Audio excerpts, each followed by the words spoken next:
വിശുദ്ധ ലൂക്കായുടെ സുവിശേഷം 1-ാം അധ്യായം 13-ാം തിരുവചനം. ദൂതൻ അവനോട് പറഞ്ഞു, സഖറിയ, ഭയപ്പെടേണ്ട, നിന്റെ പ്രാർത്ഥന കേട്ടിരിക്കുന്നു. നിന്റെ ഭാര്യ എലിസബത്തിൽ നിനക്ക് ഒരു പുത്രൻ ജനിക്കും. നീ അവന് യോഹന്നാൻ എന്ന് പേരിടണം. ഈശോയിൽ സ്നേഹം നിറഞ്ഞ സഹോദരങ്ങളെ, സഖറിയ വല്ലാതെ ഭയപ്പെട്ടിരുന്നു. കാരണം ഒരു ദൈവദൂതൻ അവൻ്റെ സന്നിധിയിൽ പ്രത്യക്ഷപ്പെട്ടിരിക്കുന്നു. എന്നാൽ സഭാപിതാവായ അത്തനേഷ്യസ് പഠിപ്പിക്കുന്നത് ഒരു ദൈവദൂതനെയും ഒരു അശുദ്ധാരൂപിയെയും ഇപ്രകാരം തിരിച്ചറിയാൻ സാധിക്കും. ഒന്ന്, ദൈവദൂതൻ അല്ലെങ്കിൽ ദൈവിക സാന്നിധ്യമാണ് എങ്കിൽ അത് സന്തോഷം തരുന്നതായിരിക്കും. ആത്മാവിൽ ഒരു ആനന്ദം അപ്പോൾ നിറയും. എന്നാൽ ശത്രുവാണ് വന്നിരിക്കുന്നത് എങ്കിൽ ഭയം നിറയും, ആ ഭയം നിലനിൽക്കുകയും ചെയ്യും. ഇവിടെ ദൂതൻ തൻ്റെ വാക്കുകളാൽ സഖറിയായുടെ ഭയം ഇല്ലാതാക്കിക്കൊണ്ട് പറയുന്നു, നീ ഭയപ്പെടേണ്ട, നിന്റെ പ്രാർത്ഥന കേട്ടിരിക്കുന്നു. ഏത് പ്രാർത്ഥനയാണ് കേട്ടിരിക്കുന്നത്? സഖറിയായും എലിസബത്തും മക്കളില്ലാത്തവരായിരുന്നു. അവരുടെ ചെറുപ്പകാലത്ത് എലിസബത്ത് വന്ധ്യയായിരുന്നതിനാൽ അവർക്ക് മക്കളുണ്ടായില്ല. നിരവധി തവണ ഇദ്ദേഹം മക്കൾക്ക് വേണ്ടി പ്രാർത്ഥിച്ചിരുന്നിരിക്കാം.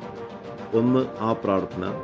രണ്ടാമതായി, ഇപ്പോൾ ഇദ്ദേഹം ദൈവസന്നിധിയിൽ അതിവിശുദ്ധ സ്ഥലത്ത് നിൽക്കുന്നത് ജനങ്ങളുടെ പാപങ്ങൾക്ക് മോചനം കിട്ടാൻ വേണ്ടിയാണ്. പാപപരിഹാര ബലിയുടെ രക്തവുമായിട്ടാണ് നിൽക്കുന്നത്. ഇപ്പോഴത്തെ പ്രാർത്ഥന തൻ്റെ ജനത്തിൻ്റെ പാപങ്ങൾ ക്ഷമിക്കണമേ എന്നുള്ള പ്രാർത്ഥനയാണ്. തീർച്ചയായും ആ പ്രാർത്ഥനയും ദൈവം കേട്ടിരിക്കുന്നു. സഖറിയ, നിന്റെ പ്രാർത്ഥന ദൈവം കേട്ടിരിക്കുന്നു. നിന്റെ ഭാര്യ എലിസബത്തിൽ നിനക്ക് ഒരു പുത്രൻ ജനിക്കും. അപ്പോൾ സഖറിയായുടെ പ്രാർത്ഥന ദൈവം കേട്ടതിൻ്റെ അടയാളം എന്ന വിധം ഒരു പുത്രൻ ജനിക്കുമെന്ന് പറയുന്നു. ഈ പുത്രൻ ജനിക്കുന്നത് സകല ജനത്തിൻ്റെയും പാപങ്ങൾ ക്ഷമിക്കപ്പെടുന്നു എന്നുള്ളതിൻ്റെ ഒരടയാളമാണ്. എന്താണ് ആ അടയാളം? അവൻ്റെ പേര് യോഹന്നാൻ എന്നായിരിക്കും.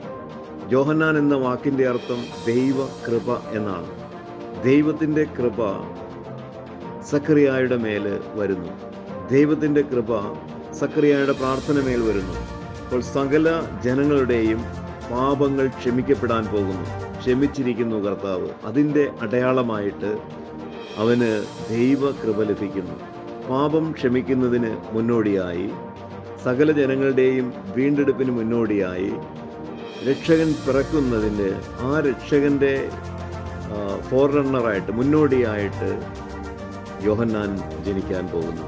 കർത്താവിൻ്റെ രക്ഷാകര പദ്ധതികൾ സഖറിയായിലൂടെ, ഈ മകൻ്റെ ജനനത്തിലൂടെ അനാവൃതം ആക്കപ്പെടുകയാണ്. യോഹന്നാൻ എന്ന വാക്കിൻ്റെ അർത്ഥം ദൈവകൃപയെന്നാണ്. കൃപ നിറഞ്ഞവൻ. അപ്പോൾ യോഹന്നാനിലൂടെ ജനത്തിനും സഖറിയായ്ക്കും എലിസബത്തിനും എല്ലാവർക്കും കൃപ ലഭിക്കുന്നു, ഒരു പുത്രൻ്റെ ജനനം വഴി.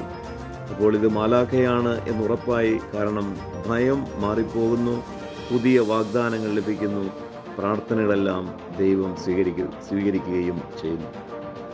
Have a blessed day to all of U.